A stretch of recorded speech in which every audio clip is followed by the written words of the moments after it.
नमस्कार मित्रांनो, मी युवराज लिंबोळे. मी तसा प्रॉपर सोलापूरचा आहे, पण मागील 10 ते 12 वर्षापासून मी पुण्यातच आहे. माझं इंजिनिअरिंग डी वाय पाटील अकोर्डीमधून ENTC ब्रांचमधून इंजिनिअरिंग झालं. त्यानंतर UPSC प्रिपरेशन, लग्न झालं.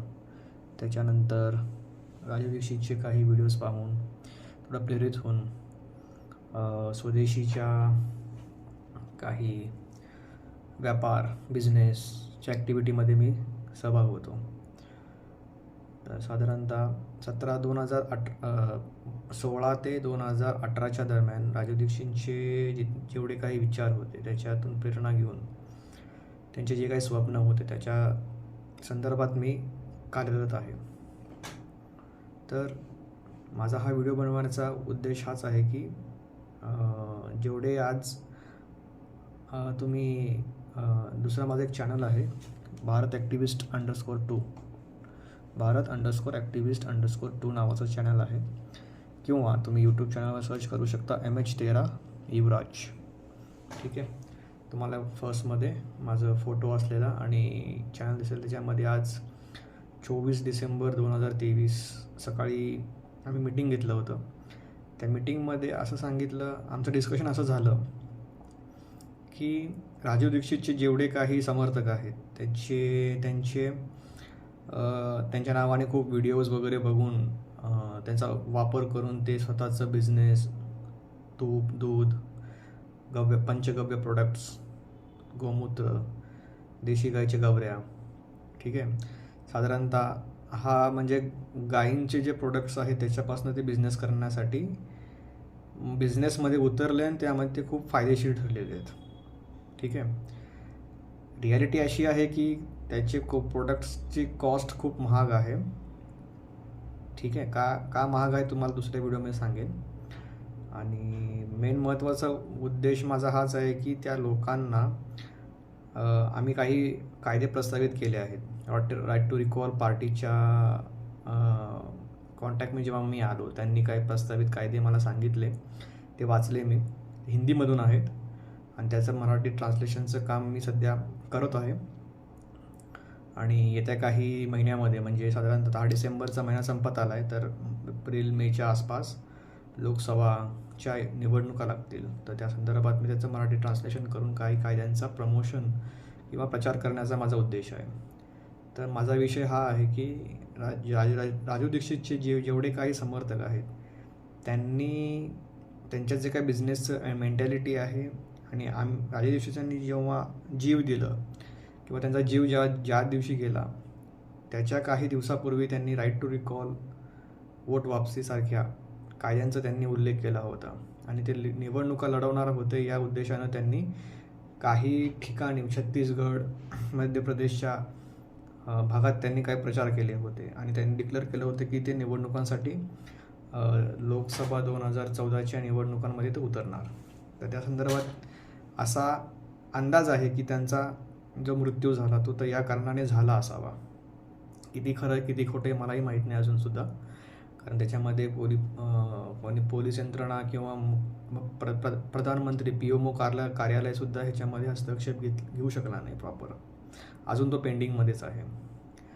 तर हा व्हिडिओचा मुख्य उद्देश हाच आहे की जेवढे काही राजू दीक्षितच्या नावाने बिझनेस करत आहेत त्यांनी या कायद्यांचा सपोर्ट केला पाहिजे. कारण राजू दीक्षितांचं जे स्वप्न होतं की कोणत्याही आपण मंत्र्यांना, खासदार असो, खासदार, आमदार असो किंवा नगरसेवक असो किंवा पंचायतचा सभापती असो, पंचायतचे सदस्य का असे ना, त्यांच्या निवडणुका होतात. तर त्या निवडणुकांमध्ये त्यांचं जे काही निवडून देण्याची प्रक्रिया आहे, निवडून देण्याच्या प्रक्रियेसारखंच आपल्याला त्यांना वापस घेण्याचा पण प्रक्रिया असली पाहिजे. साधारणतः तुम्ही असं समजू शकता की वोट वापस घेण्याची प्रक्रिया, त्याला राईट टू रिकॉल पार्टीच्या जेवढे कार्यकर्ते आहेत त्यांनी राईट टू रिकॉल हा इंग्लिश वर्ड जे अमेरिकन राज्यामध्ये खूप चालतं, खूप फेमस आहे तिथे. तर त्याचाच आपण स्वदेशीच्या नावाने म्हणजे भारतीय मराठी किंवा हिंदी उच्चाराने आम्ही वोट वापसी नाव ठेवलेलं आहे. तर सांगायचा उद्देश हाच आहे की वोट वापसी प्रत्येक नागरिकाचा हक्क आहे, अधिकार आहे.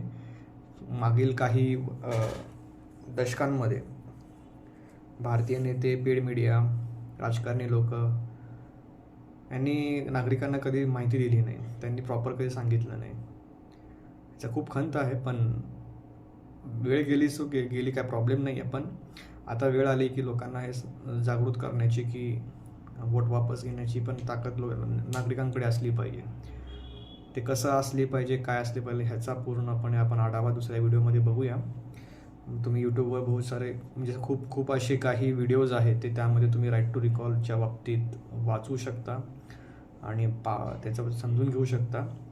तसंच अमित उपाध्याय कल्याणच्या क्षेत्रातून त्यांनी खूप काही व्हिडिओ बनवलेले आहेत.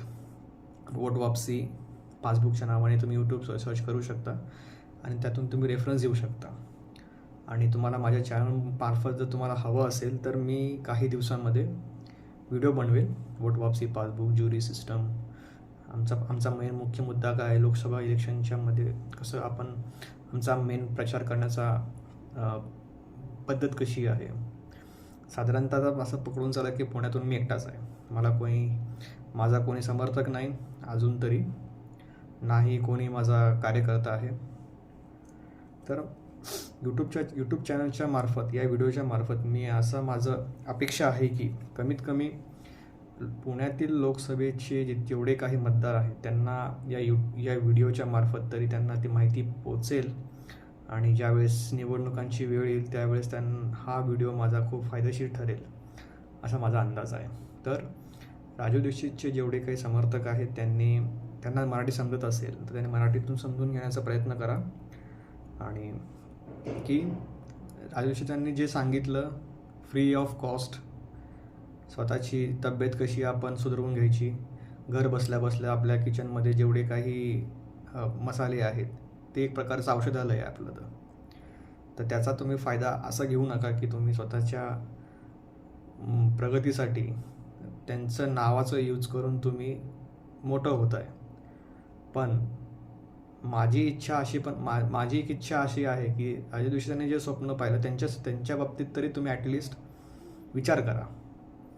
त्यांनी काय सांगितलं, त्यांची इच्छा काय होते, त्यांनी पण म्हणजे जेव्हा त्यांनी आझादी बचाव आंदोलनच्या संघटनेमध्ये त्यांनी संघटना तयार केली आणि त्यांनी खूप वर्ष याच्यामध्ये कार्यरत होते. त्यांना त्यावेळेस असं समजून पण आलं असेल की आपण किती पण स्वदेशीकरण केलं, किती पण जागृती केली तर लोकांच्या मध्ये त्याचा परिणाम दिसू शकला नाही, एवढा एकीकरण नाही होऊ शकलं. त्याचा मागचा मेन मोठा कारण होता की चुकीचे कायदे आपल्या भारतात मांडले गेलेत प्रधानमंत्री आणि मुख्यमंत्रीद्वारे, आणि ते कायद्यांमुळं नाईला समजून चाला तुम्ही असं की लोकांची मजबुरी होऊन बसते की त्यांना सपोर्ट करण्याची इच्छा तर असते पण ते सपोर्ट नाही करू शकत. तर अशा केसमध्ये आमचा मेन मुद्दा हाच आहे की भाई आता जेवढे काही लोक तयार होतात त्यांना आम्ही इलेक्शनसाठी तयार करतो आहे. आमचे मुद्दे तुम्ही वाचा, कायदे वाचा. ते कायदे आपल्याला भारतामध्ये लागू करण्यासाठी जे काही आम्ही ती प्रोसिजर लिहिलेली आहे, ती प्रणाली जी लिहिलेली आहे त्याच्याने भारताच्या घटनेला अजिबात धक्का लावत नाही. विदाऊट एनी म्हणजे असं तुम्ही समजून चाला की प्रधानमंत्री मुख्यमंत्र्यांकडे एवढी ताकद आहे की डायरेक्टली ते आमचे कायदे राज्यपत्रामध्ये छापून समस्या जेवढे सध्या चाललेले आहेत ते सॉल्व्ह करू शकतात. तेवढंच मला म्हणायचं आहे की राजू दीक्षितचे जेवढे कार्यकर्ते, जेवढे समर्थक, जेवढे सपोर्टर्स आहेत पूर्ण भारतामध्ये, त्यांनी राईट टू रिकॉलबद्दलच्या कायद्यांचं अभ्यास केला पाहिजे, वाचलं पाहिजे, त्यांची शंका त्यांनी उपस्थित केलं पाहिजे, प्रश्न विचारले पाहिजे. आणि आम्ही आठवड्यातून 2दा तरी मीटिंग घेत असतो ऑनलाईन. त्याचं लाईव्ह टेलिकास्टिंग यूट्यूब चॅनल होत असतं, तर त्यांनी पाहावं. ते पाहून ते समजून घेण्याचा प्रयत्न करावा. त्याच्याबद्दल जे काही क्वेश्चन्स असतील तुम्ही, फेसबुक ग्रुप आहे, ट्विटरचा पण ग्रुप आहे, टेलिग्राम चॅनल पण आहे, व्हॉट्सअप ग्रुप पण आहे, तुम्ही कुठं पण आम्हाला तुम्ही संपर्क साधून प्रश्न विचारू शकता. धन्यवाद. एवढंच माझी इच्छा होती, मला सांगायचं होतं, त्यासाठी मी हा छोटासा व्हिडिओ बनवला आहे. तर पुढच्या व्हिडिओमध्ये मी तुम्हाला थोडं चांगलं आमचे कायदे कसे आहेत काय त्याच्याबद्दल तुम्हाला मी माहिती देऊ. ठीक आहे, धन्यवाद.